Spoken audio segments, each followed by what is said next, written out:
ومن سيئات أعمالنا من يهده الله فلا مضل له ومن يضلل فلا هادي له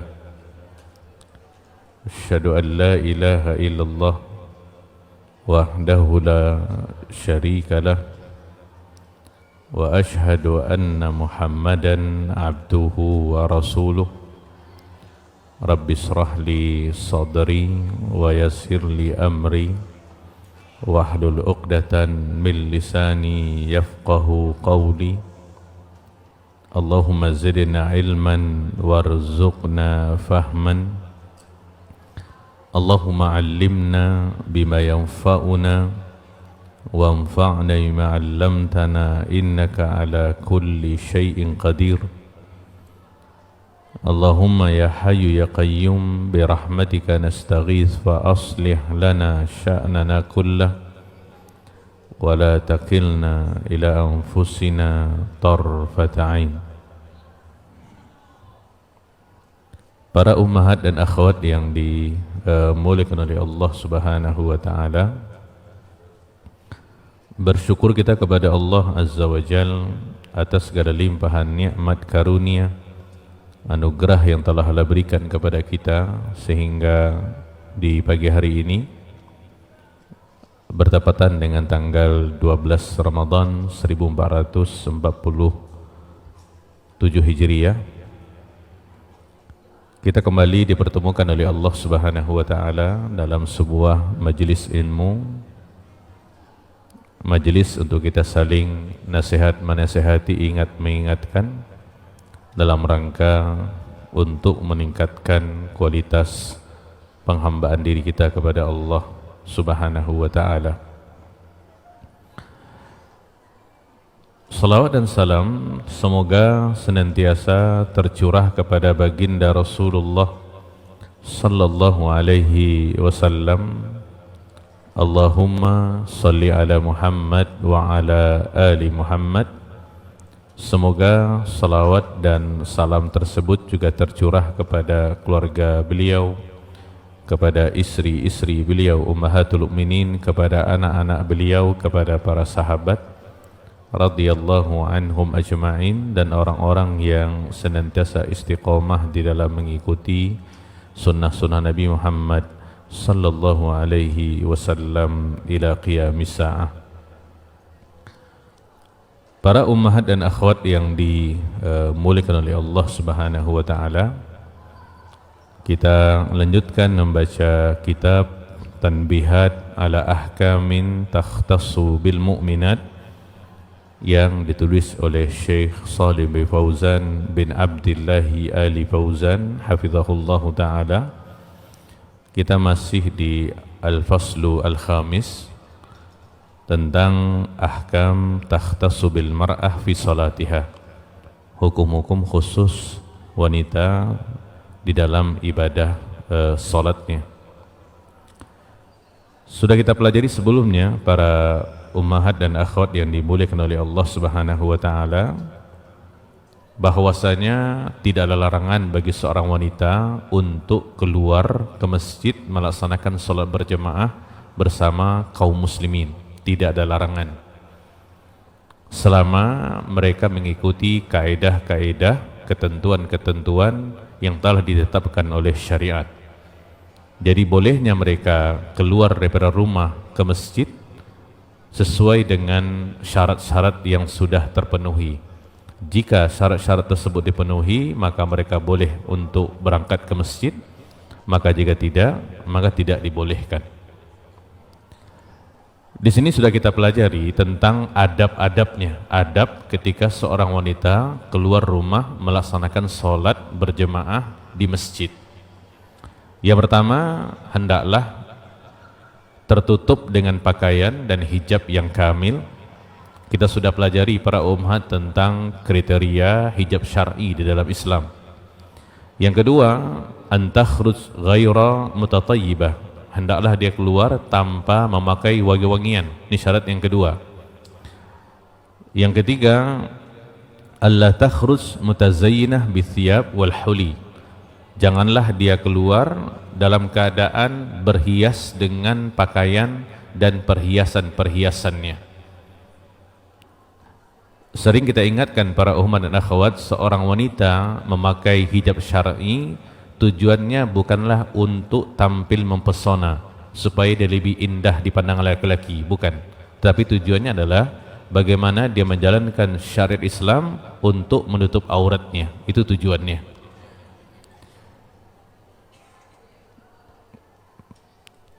Itu dia 4 syarat seorang wanita boleh keluar dari rumah untuk melaksanakan sholat berjamaah bersama kaum muslimin. Ada 3 syarat ya. Nah, setelahnya di sini beliau rahimahullah mengutip perkataan daripada Al-Imam An-Nawawi rahimahullah dalam kitab Al-Majmu' Syarhul Muhadzab. Ini kitab yang menjadi acuan di dalam mazhabnya Syafi'i. Beliau mengatakan rahimahullah, wa yukhalifu an-nisa'u ar-rijala fi salatil jamaah fi asya. Wanita itu berbeda dengan laki-laki di dalam salat berjamaah pada aspek-aspek berikut. Jadi ada perbedaan di antara salat berjamaah bagi wanita dan juga laki-laki. Perbedaannya yang pertama, kata beliau, la tata'akkad fi haqqihinna kata'akkudiha fir rijal. Salat berjamaah tidak ditekankan bagi wanita seperti ditekankan kepada laki-laki. Jadi hukum salat berjamaah itu tidaklah ditekankan kepada wanita. Ini sangat berbeda dengan laki-laki. Kalau kita laki-laki, ulama khilaf di antara apakah salat berjamaah itu fardu kifayah atau fardu ain. Wallahu a'lam. Sedangkan ilmu yang ada, ulama yang mengatakan salat berjamaah fardu ain bagi laki-laki, itu pendapat yang paling rajih berdasarkan kepada hadis Nabi sallallahu alaihi wasallam. Bahkan ada seorang ulama yang mengatakan ketika seorang laki-laki mendengar azan di rumahnya, tidak datang ke masjid tanpa udzur, maka salatnya perlu dipertanyakan tentang kesohihannya, sebegitunya gitu. Nah, gambaran-gambaran seperti ini para umat tidak ada pada wanita. Jadi hukum salat berjamaah itu tidak ditekankan. Dia bukan fardu kifayah, dia bukan fardu ain kepada mereka. Tapi daripada sudut boleh. Mereka boleh berangkat salat berjamaah. Mereka boleh salat berjamaah bersama kaum muslimin di masjid-masjid, tidak ada masalah. Dan tidak ada penekanan situ seperti kaum laki-laki. Itu yang pertama. Yang kedua, ats-tsani taqifu imamatuhunna wasatahunna. Imam wanita berdiri di tengah makmumnya sesama wanita. Ya, imam wanita ketika dia menjadi imam untuk wanita-wanita yang lainnya salat berjamaah, maka posisi imamnya di tengah-tengah makmum. Dia berbaur di saf yang pertama, di tengah. Ini jelas berbeda dengan kaum laki-laki, yang mana ketika mereka menjadi imam, makmumnya lebih daripada 1 orang, maka makmum ini berada di belakang, imam di depan. Tapi kalau wanita enggak, dia berada di saf yang pertama, di tengah-tengah. Baik, kemudian yang ketiga, ats-tsalitsu taqifu wahidatuhunna khalfar rajul la bi jambihi bi khilafir rajul. 1 orang makmum wanita berdiri di belakang imam laki-laki, bukan di sampingnya. Saya ulangi, 1 orang makmum wanita berdiri di belakang imam laki-laki, bukan di sampingnya. Jadi kalau seandainya para umat ataupun akhwat salat bersama mahramnya, ya, seorang suami imamnya istrinya, maka istrinya ini berdirinya di belakang imam, tidak sejajar dengan imam. Ya, karena konsepnya kalau seandainya sama laki sama laki, laki-laki sama laki-laki, makmumnya, imamnya 1, makmumnya 1, maka dia sejajar. Ini juga sama kalau seandainya imamnya wanita, makmumnya wanita 1 orang, dia juga sejajar.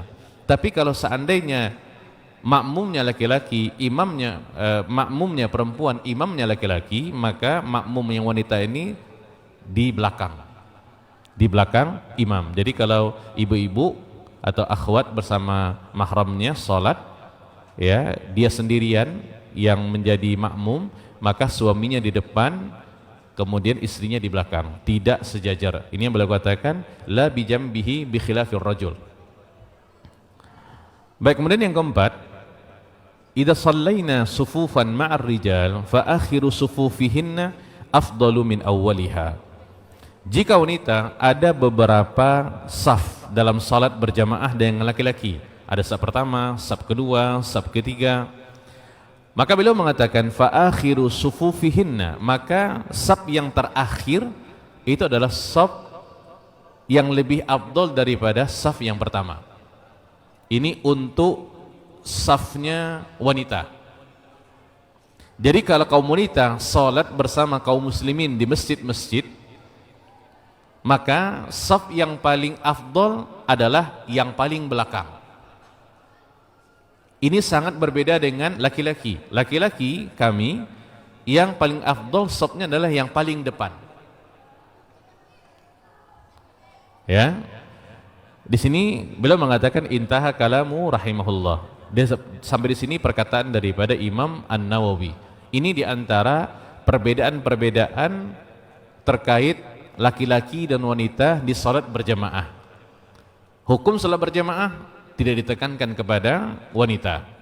Yang kedua, imamnya wanita berdiri di tengah-tengahnya saf, berbaur dengan saf yang pertama. Yang ketiga, kalau seandainya imamnya laki-laki, makmumnya satu orang wanita, dan ini para umat akhwat ya, hanya ada gambaran dengan muhrimnya atau mahramnya. Ya, jangan nanti dengan alasan untuk melaksanakan ibadah belum ada ikatan sudah salat berimam-imam gitu. Tujuan apa? Saya mau ibadah nih. Itu bukan ibadah, itu syaitan. Ya. Apalagi dilakukan di masjid yang tidak ada ikatan. Itu tidak boleh seperti itu. Ini gambarannya adalah seorang suami mengimami istrinya, suaminya di depan, istrinya di belakang, tidak sejajar. Yang keempat, kalau seandainya kaum wanita salat bersama jamaah laki-laki di masjid-masjid dan mereka ada beberapa saf, 1, 2, 3, maka saf yang paling utama bagi wanita adalah yang paling belakang. Ini bukan berarti para ummahat yang datang duluan memenuhi saf yang belakang dulu, bukan. Dia terjadi secara spontan begitu saja. Ya. Baik, di sini beliau mengatakan wa mimma sabaq, ini perkataan daripada Syekh Shalih Fauzan hafizahullah. Apa yang sudah berlalu tentang pembahasan ini, beliau mengatakan yu'lam, diketahui tahrimul ikhtilat bainar rijali wan nisa, haramnya ikhtilat, bercampur baurnya laki-laki dan wanita, hukumnya haram apapun alasannya. Karena dalam konsep salat pun kita diajarkan untuk tidak berbaur.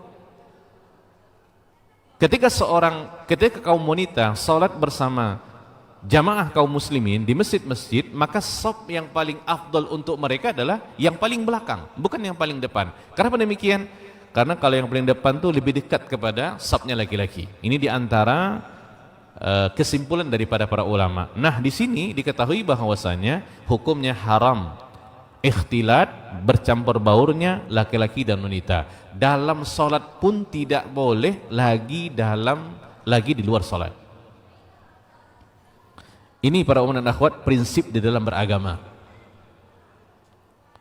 Ya, ikhtilat itu haram, khalwat juga haram. Khalwat itu berdua-duaan, satu laki satu wanita. Kalau ikhtilat lebih daripada satu, hukumnya haram. Ya, karena memang sudah dipisahkan di dalam syariat tentang masalah hal-hal itu gitu. Di sini beliau ingin mengambil kesimpulan daripada yang disebutkan oleh Imam An-Nawawi tadi. Ya, karena kalau kita pelajari sebelumnya bagaimana para sahabiah dahulunya mereka keluar salat berjamaah. Ya, cuman ketika selesai salat berjamaah mereka adalah orang yang pertama kali keluar daripada masjid. Mereka menutup tubuhnya dengan kain-kain yang tebal. Bahkan mereka berjalan di pinggir-pinggir jalan bahkan mereka menempelkan tubuhnya di tembok-tembok kota Madinah dalam keadaan gelap gulita ketika itu. Lihat para umat dan akhwat, dalam keadaan seperti itu pun yang kita merasakan mungkin fitnah akan ada. Kenapa? Kalaupun mereka tidak menutup tubuhnya dengan pakaian, dengan kain, ya, kemudian juga tidak menempelkan tubuhnya di tembok-tembok kota Madinah, ataupun menjauh daripada laki-laki, mereka tidak akan nampak juga, karena gelas, keadaan ketika itu sangat-sangat gelap, tapi mereka melakukan hal itu. Untuk apa? Untuk supaya jauh daripada fitnah. Makanya kita pelajari sebelumnya, seorang wanita ketika dia keluar rumah, bisa jadi dia aman daripada fitnah, tapi orang lain tidak aman daripada fitnahnya. Orang lain itu maksudnya laki-laki. Ini juga harus menjadi pertimbangan untuknya. Seseorang wanita mungkin mengatakan, saya insya Allah dengan pakaian seperti ini aman daripada fitnah. Oke, tapi kami laki-laki tidak akan aman daripada fitnah kaum wanita. Ya, ini menjadi catatan-catatan yang harus kita pahami. Dan ini semuanya ya menunjukkan bahwasanya Islam sangat menjaga tentang kaum wanita. Bagaimana mereka diberikan penghormatan, bagaimana mereka bisa dijaga, bagaimana mereka bisa diakui di dalam syariat Islam ini. Ini sudah kita pelajari sebelumnya. Ya, jadi kalau para umat dan akhwat di saat-saat sekarang ini kita mau sholat tarawih lah contohnya, ya tidak ada masalah, silakan. Tapi terikat dengan kaidah-kaidah yang tadi. Dan ikatan ini bukan peraturan daripada manusia, bukan. Ini kaidah daripada syariat, yang mana ketika kita berusaha untuk menjalaninya, ya, berusaha untuk menjalankan perintah Allah dan perintah Nabi SAW, maka kita akan berpahala. Ya, jangan sampai nanti kita ingin mendapatkan keberkahan Ramadan contohnya dengan sholat berjamaah bersama kaum muslimin, sholat fardu dan sholat sunatnya, terutama tarawihnya, tapi justru kita malah menodai itu dengan perbuatan-perbuatan dosa dan maksiat. Aurat yang tidak tertutup, wangi-wangian yang semerbak, ya, berhias dengan pakaiannya. Memang pakaian itu dia pakai untuk ke masjid supaya apa? Tampil mempesona, tampil cantik jelita dengan dandanan-dandanannya. Ini kita juga harus sampaikan kepada anak-anak perempuan kita. Ya, tentu di sini syarat yang tidak disebutkan oleh beliau dan itu sudah disepakati oleh seluruh para ulama, dia adalah iznu al-wali, izin walinya. Berarti kalau wanita sudah bersuami, izinnya kepada suaminya. Masalah teknisnya kita serahkan kepada suami istri tadi untuk berkoordinasi. Nah, ya, kalau dia belum bersuami berarti ayah, abang atau walinya yang lain gitu. Ya. Baik para umat dan akhwat ini mulia Allah Subhanahu wa taala. Sekarang kita masuk pembahasan yang baru, yang ketujuh, masih di masalah salat ini, khurujun nisa ila salatil Id. Keluarnya wanita untuk melaksanakan salat hari raya yang akan kita laksanakan nantinya. Hadis daripada Ummi Atiyah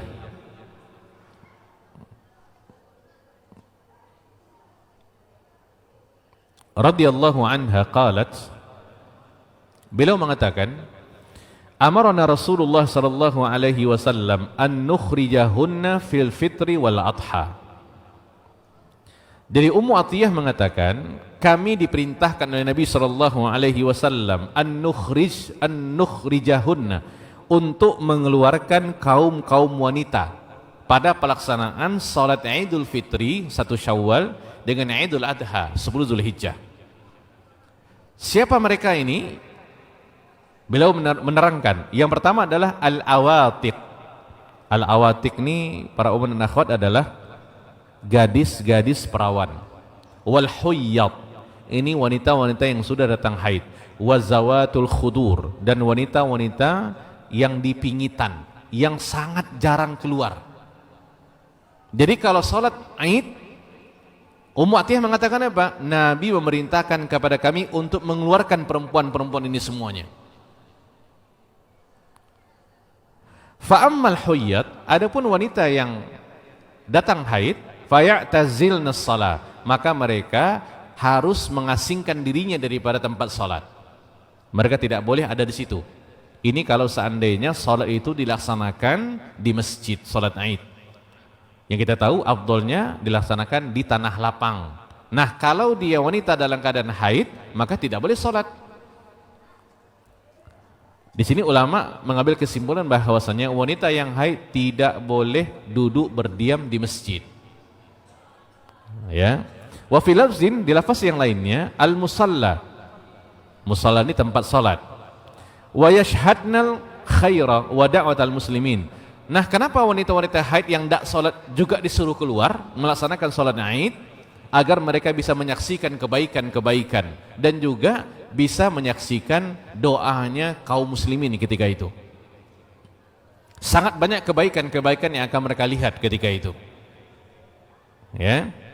Nah, di sini para ummahat dan akhwat yang dimuliakan Allah Subhanahu wa taala, qala Syaukani rahimahullah, wal hadisu wa ma fi ma'na, ketika beliau mengomentari hadis ini dan hadis-hadis yang semakna dengannya, qadiyatun, ya, mengisyaratkan atau memastikan bimasyru'iyati khurujin nisa fil aidaini, memastikan disyariatkannya, bolehnya, bahkan dianjurkannya kaum wanita untuk keluar melaksanakan dua salat hari raya, Idul Fitri dan Idul Adha, ilal musalla, ke tempat salat. Min ghairi farqin, tidak ada perbedaan di situ. Bainal bikr, wanita yang masih perawan, wasayyib, yang sudah janda, wasyabah, wanita-wanita yang muda, wal ajuz, yang sudah tua, wal haid, wanita yang haid, wa ghairiha, dan selainnya, semuanya boleh keluar. Bahkan apa? Nabi menyuruh untuk mengeluarkan mereka. Hadis daripada Ummu Atiyah tadi. Ada satu wanita yang tidak boleh keluar. Beliau mengatakan malam takun mu'taddah, selama dia tidak menjalani masa iddah. Nah, ini wanita-wanita yang dicerai, hidup atau mati oleh suaminya, yang dia masih menjalani masa iddah. Nah, wanita itu tidak boleh keluar untuk sholat Id. Ini salah satu di antara hukum yang mungkin sudah banyak diabaikan oleh sebagian orang, para ummahat ya, yang mana ketika seorang wanita ditinggal mati oleh suaminya, cerai hidup atau mati, dia memiliki masa iddah yang dia tidak boleh keluar rumah kecuali dalam keadaan darurat. Ya, dan ini tidak terkait dengan masalah keamanan lah, enggak, ini syariat. Ya, au kana khurujuha fitnah, atau dia keluar itu ada fitnah. Ini wanita ini juga tidak boleh keluar nih. Nanti akan diterangkan oleh beliau fitnah itu maksudnya apa. Au kana laha udhrun, atau dia punya uzur untuk tidak bisa keluar. Ini 3 orang wanita yang tidak mengapa untuk tidak keluar salat Id. Wanita yang masih dalam masa iddah, wanita yang keluarnya menimbulkan fitnah, dan wanita yang ada uzur. Selain daripada yang 3 ini, para ummahat, maka mereka boleh, bahkan dianjurkan untuk sholat, untuk melaksanakan sholat Id. Sampai perempuan yang haid pun disuruh keluar, bukan untuk sholat, agar mereka bisa menyaksikan kebaikan dan menjadi saksi doa kaum muslimin ketika itu. Baik para umat dan akhwat ini dimuliakan Allah Subhanahu wa taala. Wa qala Syekhul Islam Ibnu Taimiyah rahimahullah fi Majmu' al-Fatawa, faqad akhbarul mu'minat anna salatahunna fil buyuti afdol lahunna. Di hadis yang sebelumnya para umat sudah kita pelajari, kata beliau, Nabi SAW mengkhabarkan bahwasanya perempuan-perempuan yang beriman, salat mereka di rumah-rumah mereka lebih afdal bagi mereka daripada salat menghadiri salat Jumat dan berjamaah, kecuali salat Id. Kalau salat Id, kata beliau, fa innahu amarahunna bil khuruj fihi. Kalau salat Idul Fitri, Idul Adha, bahkan Nabi memerintahkan mereka untuk keluar. Beda kalau salat Jumat, beda kalau salat berjamaah. Ini bagi wanita. Kalau salat Jumat dan salat berjamaah, Nabi sudah mengatakan, la tamna'u ima Allah masajidallah. Jangan larang mereka untuk datang ke masjid, silakan. Tapi Nabi mengatakan, wa buyutuhunna wa salatuhunna fi buyutihinna khairul lahunna. Dan salat mereka di rumah-rumah mereka itu lebih afdal. Tapi boleh untuk salat di masjid. Tapi ini hukum, kata beliau, tidak berlaku di salatul Id. Nabi tidak mengatakan seperti itu. Konsepnya berbeda. Karena kalau salat Id justru Nabi menyuruh.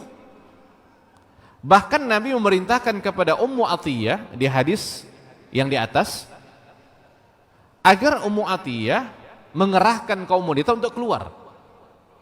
Sampai wanita haid pun disuruh untuk keluar. Nah, di sini beliau mengatakan para ummahat dan akhwat, wala'allahu wallahu a'lam li asbab.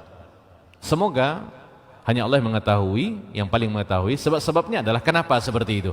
Kenapa untuk salat Jumat dan salat berjamaah Nabi tidak terlalu anjurkan kepada wanita. Bahkan Nabi mengatakan salatnya mereka di rumahnya lebih afdal. Tapi kenapa di salat Id Nabi tidak menyebutkan itu? Kenapa Nabi tidak menyebutkan salat Idnya mereka di rumah mereka lebih afdal berbanding di lapangan? Kenapa enggak?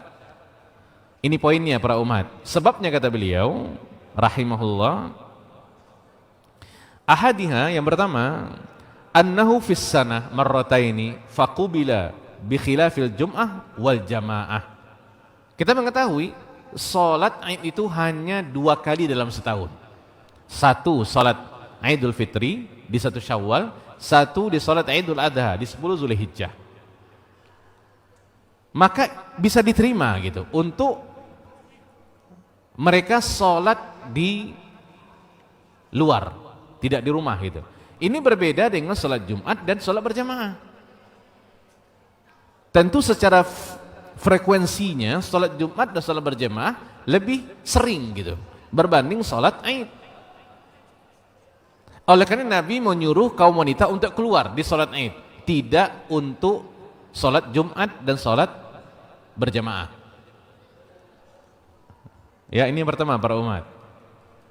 Yang kedua, ats-tsani kata beliau, annahu laisa lahu badalun khilafal jum'ah wal jamaah. Salat Id itu tidak ada gantinya. Ini berbeda dengan salat Jumat dan salat berjamaah. Kita kalau luput untuk tidak salat Id para umat itu tidak ada gantinya, tidak ada kodoknya. Nah gitu. Kita tidak boleh mengkodok di rumah, kemudian kita kumpulkan keluarga. Ini berbeda kalau di musim-musim Covid kemarin ya, itu situasi memang seperti itu. Ya, kita kumpul di rumah, keluarga besar, kita sholat. Nah, untuk sholat Id ini itu tidak ada penggantinya. Berbeda dengan sholat Jumat dan sholat berjamaah. Fa inna sholataha fi baitiha adz-zuhur huwa jum'atuha. Karena ketika seorang wanita sholat zuhur di rumahnya, itulah sholat Jumat untuk dia. Tapi kalau sholat Id itu tidak ada. Makanya Nabi menyuruh kaum wanita untuk keluar, tidak untuk sholat Jumat dan sholat berjamaah. Yang ketiga alasannya kata beliau, annahu khurujun ila sahra li dzikrillah. Keluarnya wanita untuk melaksanakan sholat Id itu keluar ke sahra, ke padang pasir, ke tanah lapang, untuk berzikir kepada Allah Subhanahu wa taala. Fa huwa syabihun bil haji. Maka momen ini itu sangat mirip dengan ibadah haji. Min ba'dil wujuh. Ya, kan daripada sebagian aspek para umat dan akhwatnya, para jamaah haji mereka berada di Masyairil Haram, mereka ada di Mina, mereka ada di Arafah, mereka ada di Muzdalifah, yang mana mereka berkumpul gitu. Dan itu di tanah lapang, di ruang terbuka maksudnya. Sehingga kenapa mereka melakukan itu? Mereka berzikir kepada Allah Subhanahu wa taala. Mau mereka melempar jamarat, mau mereka mabit di Mina, mau mereka wukuf di Arafah, berzikir kepada Allah Subhanahu wa taala. Nah, momen ketika para wanita ini keluar untuk salat Id itu mirip dengan haji. Walihada kana al-Idul Akbar fi mausimil haji muwafaqatan lil hajid. Oleh karenanya momen hari raya Id yang paling besar adalah di musim haji, bertepatan dengan jamaah haji berangkat haji. Karena ketika itu berkumpulnya jumlah yang sangat banyak daripada kaum muslimin dan muslimat daripada seluruh dunia. Ya, itu momennya sebenarnya. Dia kalau kita tanya, apakah hari raya yang paling besar bagi kaum muslimin daripada sudut jumlah dan hal-hal yang berkaitan dengannya, maka jawabannya adalah ketika musim haji. Itu sudah pakai kuota para ummahat dan akhwat ya. Indonesia sini kuotanya, Malaysia sini kuotanya. Karena kalau semuanya berangkat tidak ada kuota, mungkin kita tidak bisa berjalan di kota Mekah. Bisa berarti tawaf nanti tidak bisa di lantai, di bumi mungkin di berterbangan gitu. Saking apa? Ramainya. Itu sudah pakai kuota. Sudah dibatasi maksudnya per negara, per benua. Disesuaikan dengan jumlah penduduknya. Oleh karena kenapa jumlah jamaah haji Indonesia cukup banyak? Karena jumlah penduduknya cukup ramai. Jadi berkumpul gitu, saling berkenalan, mereka bisa melihat budaya, mereka bisa melihat karakter. Ya. Jadi beliau ingin mengatakan bahwasanya keluarnya para wanita untuk melaksanakan salat Id ke tanah lapang itu mirip dengan musim haji ketika para jamaah haji keluar ke Masyairil Haram untuk melaksanakan ritual-ritual haji. Mereka berkumpul di Mekah, mereka berkumpul di Mina, mereka berkumpul di Arafah, mereka berkumpul di Muzdalifah. Kan ini tempat sentralnya pelaksanaan ibadah haji. Ya, makanya Nabi SAW memerintahkan kepada kaum wanita untuk keluar. Bahkan wanita yang haid saja, yang mereka tidak boleh salat, Nabi suruh keluar. Bukan untuk salat, agar mereka bisa menyaksikan syiar-syiar Islam ketika itu. Makanya ada kutipan daripada seseorang ulama, ya saya tidak ingat siapa para ummahat ya. Kayaknya alim di kita gitu ya, orang Indonesia gitu. Beliau mengatakan kalau seandainya orang-orang kafir, musuh-musuh Islam melihat jumlah kaum muslimin yang salat subuh seperti salat Id, itu akan membuat nyali mereka ciut. Alangkah ramainya gitu.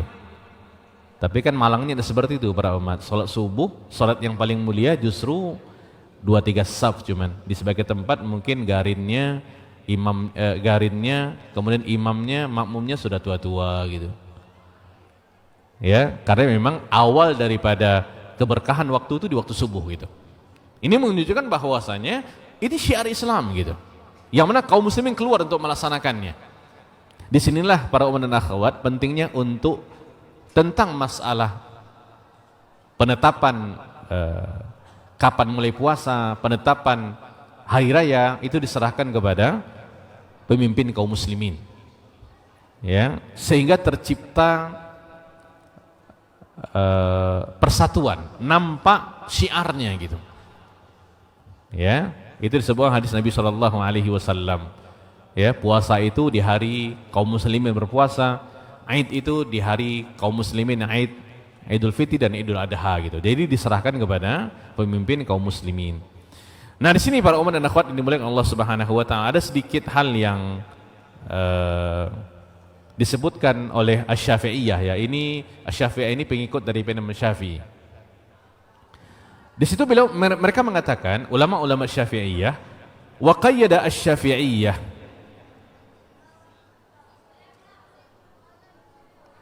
para pengikut mazhabnya Syafi'iyah, mereka memberikan batasan keluarnya untuk wanita salat itu yang dibolehkan kata mereka hanya wanita-wanita bi ghairi zawatil hayat. Dibolehkan hanya bagi wanita-wanita yang tidak tampil menawan. Saya agak susah menerjemahkan zawatil hayat ini. Kalau di sebagian terjemahan kalau kita lihat tidak cantik dan tidak bertubuh indah. Jadi ulama Syafi'i mengatakan kalau wanitanya tidak seperti itu boleh. Kalau wanita seperti itu tidak boleh. Nah, ini menurut mazhabnya Asy-Syafi'iyah. Ini kesimpulan para umat. Ya. Baik, nanti beliau akan bahas ini. Qala Imam An-Nawawi rahimahullah, jadi di sini zawatul hayat ini bisa daripada wajahnya, bisa daripada penampilannya. Jadi kalau ulama Syafi'iyah mengatakan kalau seandainya dia tampil biasa saja, boleh. Tapi kalau tampil berlebihan, datang untuk salat Id itu berlebihan, sehingga bajunya mungkin Masya Allah luar biasa, cenderung ke innalillah mungkin bajunya ya. Nah, sekarang kan sudah banyak model keluar model-model baru para umat. Ada yang kapal terbang lah, helikopter, saya tidak tahu lah itu ya. Tapi memang aneh bin ajaib gitu.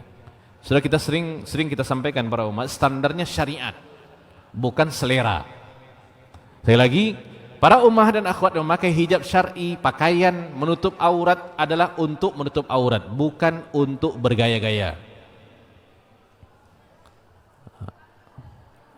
Ya, ini mohon diperhatikan para umat.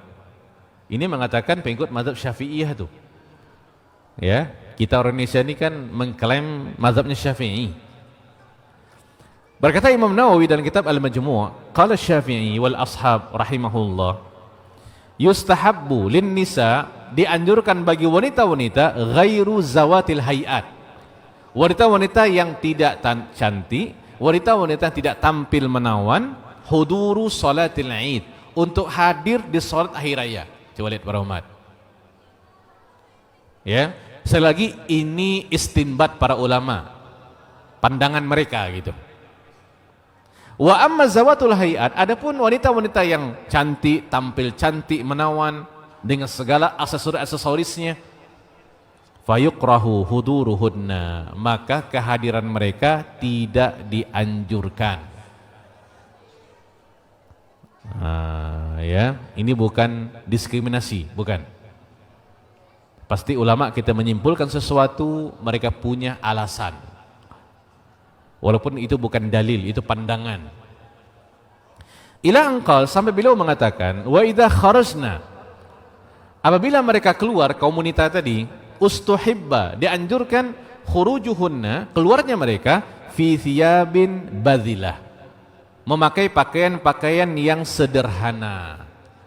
Cuman terus terang para umat dan akhwatnya, sederhana ala ummahat ini berbeda kadang-kadang. Kalau menurut kita sudah bukan sederhana lagi rumah makannya, bukan, sudah luar biasa gitu. Menurut dia sederhana. Nah itu. Jadi sederhana ini sesuai syariat gitu. Fi siyabin badhilah. Wala yalbasna ma yushahhiruhunna. Tidak boleh bagi mereka untuk memakai pakaian-pakaian yang mewah dan indah. Ini pakaian syuhrah namanya. Termasuk di antara pakaian syuhrah adalah ada seorang public figure mengeluarkan produk tertentu. Dia katakan apa? Ini mukenanya saya. Sehingga ketika seseorang membeli, kepada penjual dia mengatakan, saya mau mukena fulanah, artis fulanah. Itu syuhrah namanya. Kan aneh para umat ya, kita mau menghadap Allah tapi memakai pakaian yang tidak sesuai dengan seleranya Allah. Aneh gitu. Ya, tapi itulah zaman sekarang ini. Ketika agama tidak lagi menjadi pertimbangan gitu. Itu pakaian syuhrah, tidak boleh. Ya. Wa yustahabbu ay yatanazzafna bil ma, dan dianjurkan bagi mereka untuk membersihkan badannya dengan air. Mandi maksudnya. Wa yukrahu lahunna at-thib, dan tidak dianjurkan untuk memakai wangi-wangian. Hadza kulluhu hukmul ajaiz allawati la yustahina wa nahwiha. Di sini beliau mengatakan ini ketentuan yang mana wanita itu memakai pakaian yang sederhana, dia tidak boleh memakai pakaian yang mewah dan indah, membersihkan badannya dengan air, tidak boleh memakai wewangian. Ini berlaku untuk al-ajaiz. Ya. Ini berlaku untuk wanita-wanita yang sudah tua dan semisalnya la yustahina, yang tidak lagi tertarik, menarik, wa nahwihin, dan selainnya. Wa amma syabah, adapun wanita-wanita yang masih muda, wazatul jamal, yang punya kecantikan yang luar biasa, wa man tustaha, dan yang menarik, fayukrahu lahunnal hudur. Minta maaf, wanita yang seperti ini tidak dianjurkan untuk keluar, bahaya. Lima fi dzalika, karena di situ min khaufil fitnah, khawatir akan ada fitnah alaihinna, yang menimpa mereka, wabihinna, dan menimpa laki-laki yang lain yang melihatnya. Nah, ya. Jadi sebenarnya kalau kita perhatikan para umat, intinya di fitnah ini nih. Artinya selama tidak ada fitnah, boleh wanita keluar. Tapi malangnya di zaman sekarang nih para umat, di mana tempat yang aman daripada fitnah seorang wanita? Tidak ada. Ini ulama Syafi'iyah mengatakan puluhan tahun yang lalu para umat, ratusan tahun yang lalu. Belum zaman sekarang lagi. Zaman dahulu saja, di zamannya Asy-Syafi'iyah ini mereka sudah mengeluarkan sebuah kesimpulan seperti itu. Kita tidak tahu kalau seandainya mereka mengatakan itu di zaman sekarang ini, para ummah dan akhwat. Makanya mereka mengambil kesimpulan yang tadi, wanita-wanita yang cantik, menawan, cantik penampilannya, cantik wajahnya, fisiknya, itu tidak boleh keluar. Sedangkan wanita tidak seperti itu, boleh keluar. Kalaupun mereka keluar, tidak boleh memakai pakaian-pakaian yang bagus, tidak boleh memakai pakaian-pakaian yang mewah dan indah. Ya, mungkin sebagian mengatakan ekstrim sekali pendapatnya Ustaz. Ini ulama para ummahat. Fa in qila, dan jika dikatakan, dan ketika kita baca buku ulama, kita harus berlaku adil. Nah, ya, kita tidak boleh membacanya sesuai selera kita. Oh, kayaknya ini tidak bagus nih, tidak sesuai. Tidak. Ini namanya ilmu gitu. Nah, jika dikatakan hada mukhalifun hadits Ummi Atiyah al-madhkur. Kalau seandainya ada yang mengatakan, kata beliau, kata Imam Syafi'i rahimahullah dan pengikutnya, ini pandangan ini sangat bertolak belakang dengan hadisnya Ummu Atiyah yang tadi. Kan ya? Kalau hadis Ummu Atiyah, Nabi memerintahkan apa? Agar mereka keluar. Bahkan Nabi memerintahkan kepada Ummu Atiyah mengeluarkan wanita-wanita ini. Dan Nabi tidak membedakan di antara yang cantik dengan tidak cantik, yang tampil menarik yang dengan tidak tampil menarik. Tidak ada perbedaan di situ. Nabi tidak membedakan. Atas nama wanita keluar. Kan gitu para ummahat. Ya.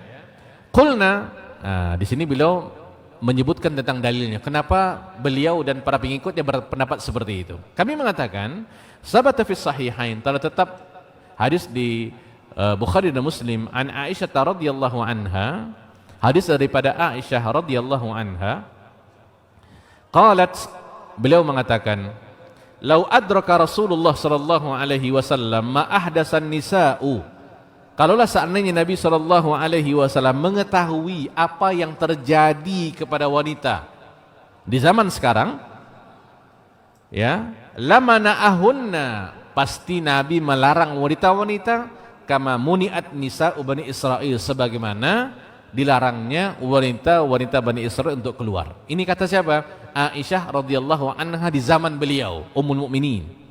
Kalau Nabi mengetahui tentang apa yang dilakukan oleh wanita di zaman sekarang, di zaman beliau, maka pasti Nabi akan melarang wanita-wanita keluar sebagaimana dilarangnya wanita-wanita Bani Israil untuk keluar.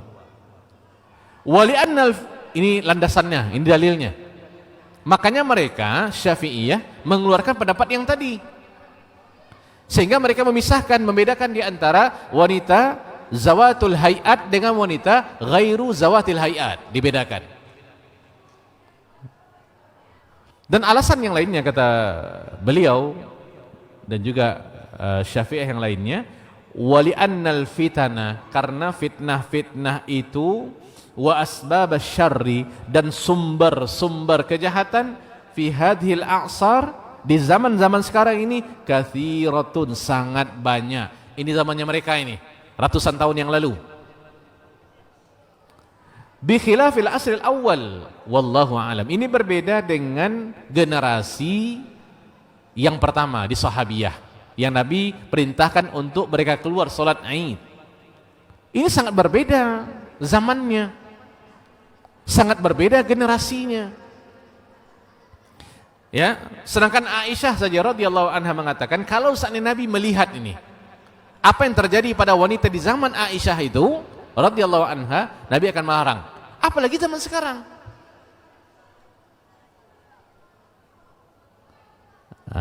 Ini dalilnya para umat, dan ini sangat kuat.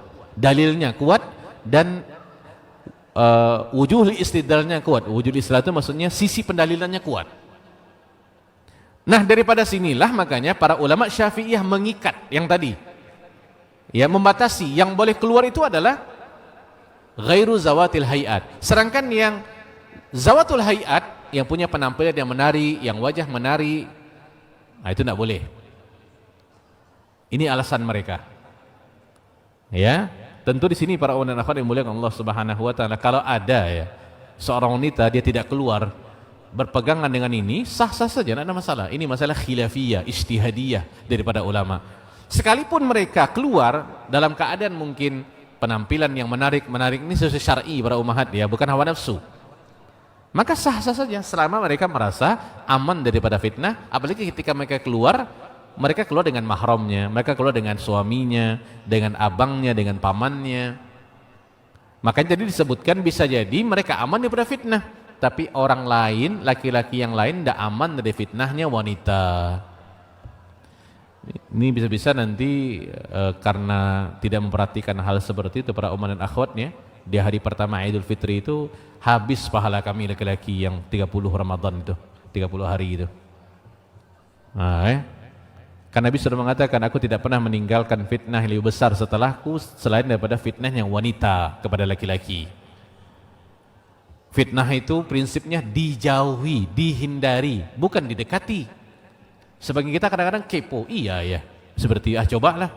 Nah setelah dicoba, tidak tahu jarang pulang lagi. Istri orang, istri dia jadinya. Dianggapnya sah. Mau siri, mau tidak siri. Yang korban siapa? Ya wanita. Ini harus dipahami para rahmat. Nah Islam meletakkan hukum-hukum seperti ini, semuanya kemaslahatan. Perintah ada maslahatnya, larangan ada mudaratnya. Itu harus dipahami gitu. Tidak ada kebahagiaan selain ketika seorang wanita ikut aturan syariat. Itu dia. Bukan ikut aturan suami, bukan. Bukan ikut aturan wali, bukan. Syariat. Ini harus kita pegang para ummahat nih. Ini prinsip nih. Sampai pun ketika suami kita menyuruh kita sesuatu tapi bertentangan dengan syariat, kita tidak boleh ikut. Walaupun ketaatan kepada suami melebihi segala-galanya. Bahkan kalau seorang wanita sudah bersuami, dia harus lebih taat kepada suaminya berbanding orang tuanya. Tapi ada batasan-batasannya para umat dan akhwat. Termasuk di sini. Karena tanpa kita sadari fitnah-fitnah yang terjadi di zaman sekarang ini, itu wanita-wanita sangat punya saham untuk itu. Karena mereka tidak memperhatikan tentang masalah kaidah-kaidah syariat. Mereka keluar semaunya, memakai pakaian semaunya, ditambah dengan walinya tidak paham dengan agama, terkesan dayuth. Biasa saja ketika istrinya keluar tanpa menutup aurat, ketika anak-anak gadisnya keluar tanpa menutup aurat, bergaul bebas dengan laki-laki yang bukan mahramnya, berboncengan atas nama sebuah pekerjaan, profesionalitas dan lainnya gitu. Ini tidak boleh para umat. Ya, ini harus kita tanamkan kepada anak-anak kita, terutama yang wanita ini, karena menjaga anak wanita itu susah di zaman sekarang para umat. Nanti tugas kita selesai kalau ayahnya mengatakan aku terima nikahnya, itu selesai tanggung jawab daripada orang tua. Selama itu belum, maka anak perempuan itu pada orang tuanya tanggung jawabnya. Itu berat para umat dan akhwat. Satu helai saja rambut anak wanita kita, perempuan kita nampak, kalau orang tuanya tidak menasehati, maka orang tuanya dapat saham dosa karena tidak menasehati anaknya. Maka kita perlu perhatikan kepada anak-anak kita yang sudah datang bulan. Mungkin sebagai kita anggap masih kecil, dia masih kelas 5, udah datang bulannya, maka auratnya seperti wanita dewasa. Jauhkan pergaulannya daripada laki-laki bukan mahramnya. Larang dia keluar rumah untuk bermain-main seperti biasa. Itu penting para umat. Baik para umat dan akhwat yang mulia Allah Subhanahu wa taala. Kemudian di sini beliau mengutip perkataan daripada di sini beliau mengatakan qultu, aku mengatakan wa fi asrina asyad. Ini beliau mengatakan terutama di zaman kita ini lebih dahsyat lagi fitnahnya. Ini beliau para umat berdomisili di kota di Arab Saudi ya. Yang kita lihat secara angka kriminal dan fitnah lebih sedikit berbanding kita. Tapi beliau mengatakan seperti itu. Tentu kalau acuannya kepada fitnah lebih dahsyat lagi zaman sekarang. Mau cantik, tidak cantik, fitnah tetap ada. Nah, ini yang harus diperhatikan para ummahat. Dari sini beliau mengutip perkataan daripada Ibnul Jauzi. Ini Ibnul Jauzi, ini bukan Ibnul Qayyim Al-Jauziyah para ummahat, ya, berbeda orangnya. Beliau mengatakan di kitab Ahkamun Nisa, qultu qad bayyana, kami sudah menerangkan anna khurujan nisa mubah, keluarnya wanita itu mubah, boleh. Ya. Lakinna idza khifat al-fitnah bihinna aw minhunna, tetapi jika dikhawatirkan fitnah menimpa mereka, aw minhunna, atau menimpa orang selain mereka, fal imtina'u minal khuruji afdal, maka mencegah mereka untuk tidak keluar itu lebih afdal. Ya. Kenapa demikian? Li'anna nisa as-sadril awal, karena wanita-wanita di generasi yang pertama sahabiyah, kunna ala ghairi ma nasha'a, mereka tumbuh hidup tidak seperti wanita-wanita di zaman sekarang. Wa kadzalika rijal, juga demikian dengan laki-lakinya. Sahabiyah di generasi pertama itu tumbuh di atas agama yang taat. Di situ ada Nabi sallallahu alaihi wasallam, di situ ada sahabat-sahabat yang mulia. Di sini beliau mengatakan yakni maksudnya adalah kanu ala wara'in azim, mereka berada di atas kewaraan yang sangat besar. Wara' para umat, meninggalkan perkara-perkara tidak bermanfaat. Nah, yang terakhir di sini beliau mengatakan wa min hadhihi nuqulat, di nukilan-nukilan yang sudah kita sampaikan tadi kata beliau, ta'lamina ayyatul ukh al-muslimah, engkau wahai saudara muslimah mengetahui anna khurujaki, bahwasanya keluarnya engkau li salatil aid, untuk salat aid, masmuhun bihi syar'an, dibolehkan secara syariat. Ini poin yang pertama, ini keluarnya wanita untuk salat aid dibolehkan secara syariat. Bisyartin, ini harus dipahami nih, ya, dengan syarat yang pertama al-iltizam. Al-iltizam ini maksudnya berpegang teguh dengan ajaran Islam dengan cara berhijab dengan sempurna. Ini yang pertama. Yang kedua, wal ihtisam. Ihtisam ini maksudnya adalah kuatnya sifat malu. Sifat malu ini akhlak mulia para ummahat. Mulia kepada laki-laki, kalau ada rasa malu, mulia kepada perempuan. Bahkan sifat malu itu, haya itu lebih indah, lebih lebih afdal ketika ada pada wanita berbanding pada laki-laki. Bahkan dikatakan sifat malu ini adalah sifat bawaan seorang wanita, berbeda dengan laki-laki. Jadi ketika mereka keluar harus ada sifat ihtisyam, malu kepada Allah Subhanahu wa taala. Masa saya ketika keluar salat Id berpakaian seperti ini, malu kepada orang-orang manusia. Ini ihtisyam. Banyak orang hanya malu kepada manusia, tidak malu kepada Allah. Yang ketiga, wa qasdut taqarrub ilallahi. Ini yang ketiga. Ketika keluar niat untuk apa? Bertaqarrub, untuk mendekatkan diri kepada Allah Subhanahu wa taala. Saya keluar karena Nabi yang menyuruh saya keluar. Saya keluar untuk beribadah kepada Allah Subhanahu wa taala. Bukan saya keluar untuk pakai baju baru, pakai emas baru, pakai tas branded baru, pakai abaya baru dari Saudi, Dubai dan selanjutnya, bukan.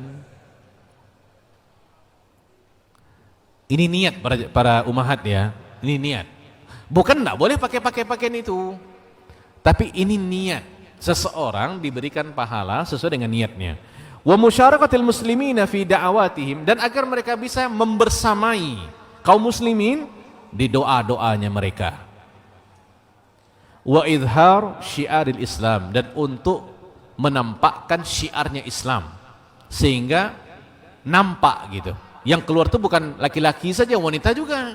Tapi wanita ini beda dengan laki-laki keluarnya. Mereka harus ada undang-undang, peraturan-peraturan secara syariat yang harus mereka taati.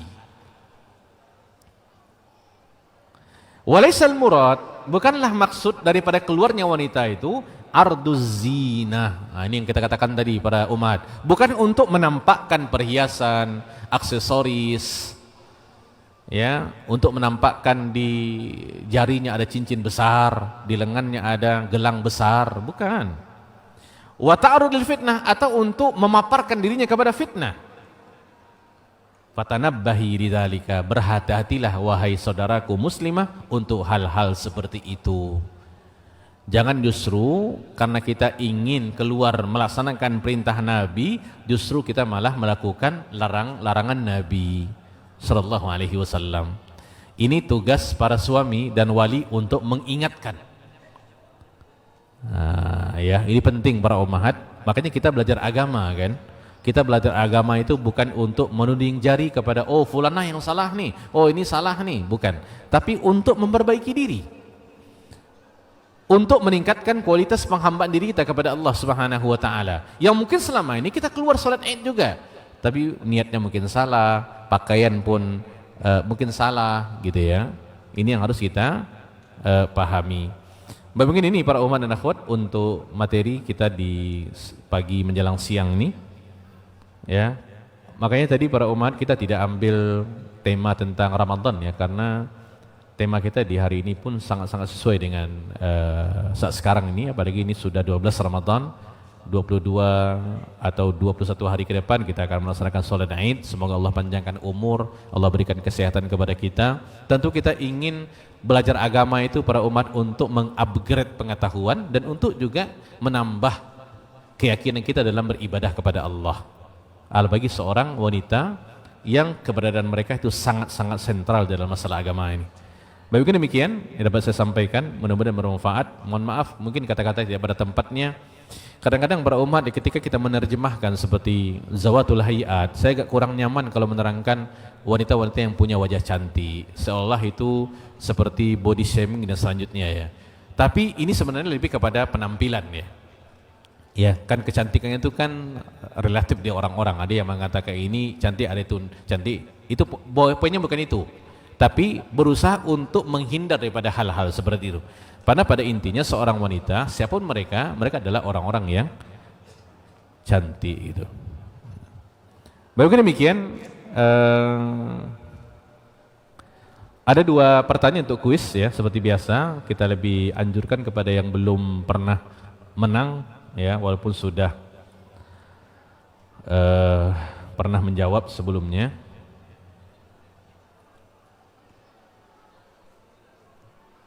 Yang pertama, sebutkan 2 perbedaan di antara laki-laki dan wanita terkait sholat berjamaah. Sebutkan 2 perbedaan di antara laki-laki dan wanita pada sholat berjamaah. Kita pelajari ada 4, cukup sebutkan 2 saja.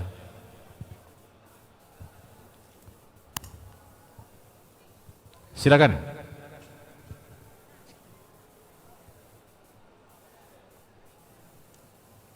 Perbedaannya Ustadz, kalau laki-laki imamnya berdiri di depan, makmumnya laki-laki di belakang. Kalau misalnya imam wanita sejajar dengan makmumnya.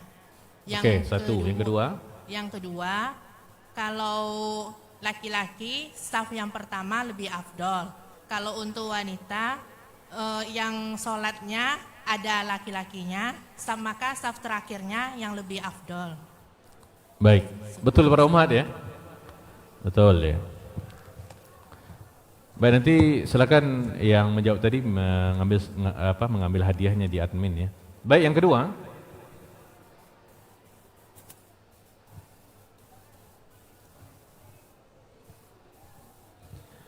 Kenapa Nabi SAW memerintahkan kepada para wanita untuk keluar sholat Id? Berbeda dengan sholat jamaah dengan sholat berjamaah dengan sholat Jumat. Sebutkan 2 saja. Kenapanya?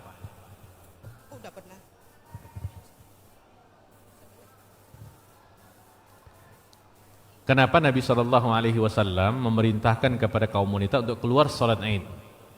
Tidak pada sholat Jumat dan sholat berjamaah. Kenapa? Assalamualaikum Ustadz. Jawabannya Waalaikumsalam. karena sholat id itu cuman ada 2 kali setahun. Lalu sholat itu tidak ada gantinya. Oke, ahsanti, barakallahu fiik. Salat Id itu hanya ada 2 kali dalam setahun, berbeda dengan salat Jumat dan salat berjamaah, ya, yang frekuensinya lebih sering.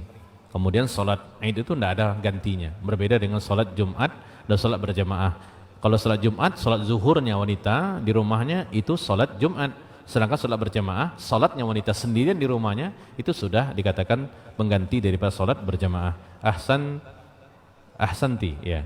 Silakan ambil hadiahnya nanti di admin.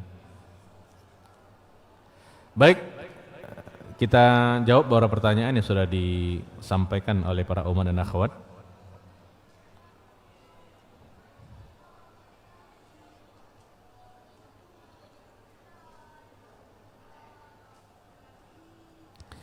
Bismillah, assalamualaikum warahmatullahi wabarakatuh. Semoga Ustadz dan jemaah kajian selalu sehat dalam lindungan Allah, amin. Ustadz, apakah wanita yang berumur 55 tahun ke atas dan ada yang tidak bersuami lagi boleh melakukan safar tanpa mahram dan perginya berombongan dengan teman sebayanya? Jazakumullahu khairan. Di dalam hadis Nabi SAW, Nabi sudah mengatakan bahwasanya tidak halal bagi seorang wanita untuk safar kecuali dengan zi mahram, dengan mahramnya. Ya, safar kecuali dengan mahramnya. Berdasarkan kabar hadis ini, mayoritas para ulama itu melarang, bahkan hukumnya haram ketika seorang wanita, siapapun itu, untuk safar tanpa mahram. Mau tua, mau muda, ya, itu semuanya dilarang. Berdasarkan kepada hadis ini.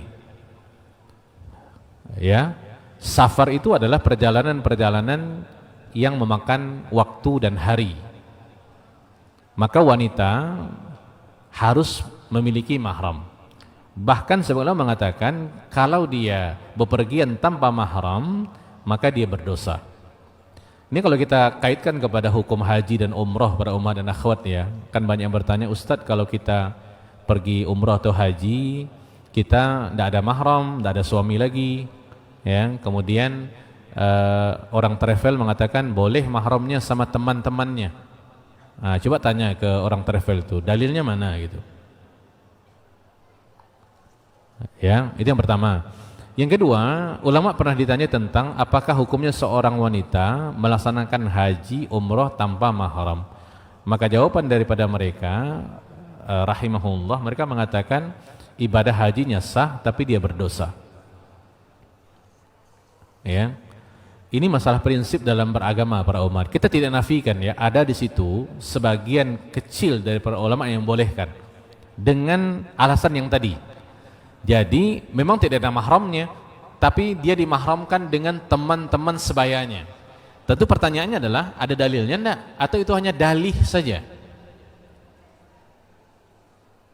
Ya, kalau ada dalilnya, dalil itu adalah firman Allah dan perkataan Nabi, itu dalil. Ya, kalau seandainya itu sebatas pendapat sekalipun daripada para ulama, maka tentu kita lebih pegang dalil. Ya, karena Nabi SAW ketika mengatakan hal itu wahyu. Ya, ini sekali lagi saya sampaikan bahwasanya kita tidak nafikan ada sebagian ulama, ya, yang kontemporer, ya, mungkin yang mengatakan boleh kalau saatnya dia diwalikan dengan dimahramkan dengan teman-teman sebayanya. Saya tidak tahu ada dalil yang mengatakan seperti itu. Kalau perkataan ulama saya pernah dengar itu. Cuman dalam keadaan seperti ini ketika berbeda di antara perkataan para ulama dengan dalil, tentu kita lebih mengedepankan dalil. Wallahu a'lam.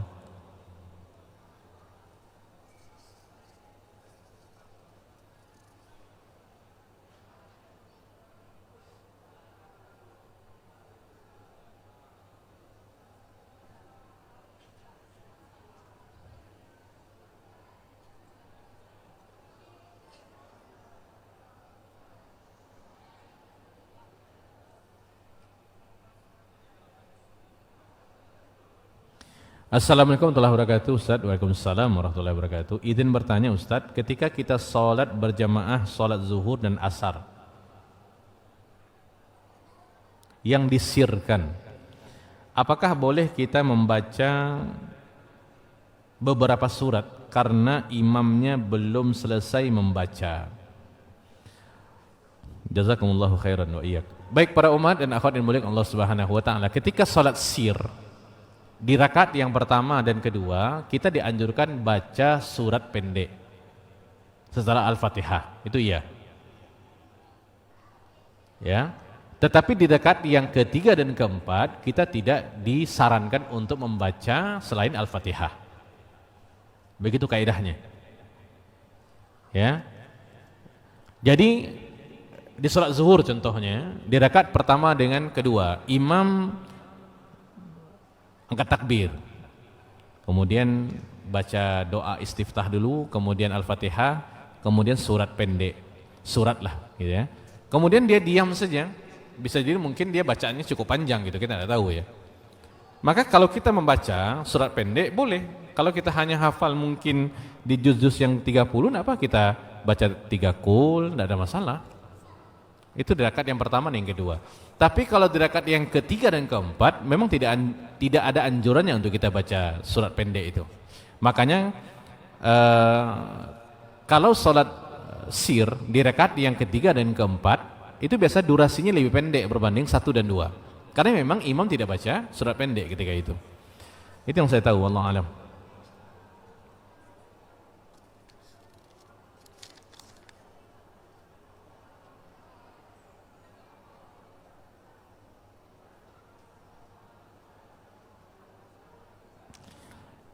Wanita salat berjamaah afdal di saf paling belakang. Iya, ini hadis Nabi tadi. Bagaimana kalau masjidnya memiliki pembatas yang tinggi dan tidak terlihat? Apakah tetap paling afdal di belakang Ustaz? Syukran. Jawabannya iya. Kalau ditanya apa dalilnya? Hadis tadi. Karena Nabi tidak menyebutkan kalau seandainya masjidnya sitirnya tinggi, di depan paling afdal. Nah, gitu. Karena kalau kita pakai logika memang ke sana perginya, kan ya? Cuman ini masalah agama, kita tidak boleh melogikakan sesuatu.